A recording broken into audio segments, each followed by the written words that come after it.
సాయి అనే యువకుడు ఇంజనీరింగ్ చదువుతుంటాడు. అతను ఎప్పుడూ కష్టపడేవాడు, కాని ఫలితాలు మాత్రం ఆశించినట్లు రావు. జాబ్ ఇంటర్వ్యూలు ఎన్ని ప్రయత్నించినా ప్రతిసారీ సారీ మీరు సెలెక్ట్ కాలేదు అనే మాటే వినేవాడు. చుట్టుపక్కల వాళ్లు, స్నేహితులు కూడా ఇక వదిలే సాయి అని చెప్పేవారు.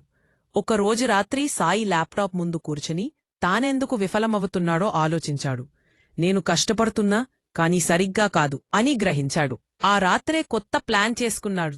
ప్రతిరోజు 8 గంటలు సమయానుకూలంగా చదవాలి, తన స్కిల్స్ అప్డేట్ చేసుకోవాలి, ప్రతి తప్పును నేర్చుకునే అవకాశంగా తీసుకోవాలి.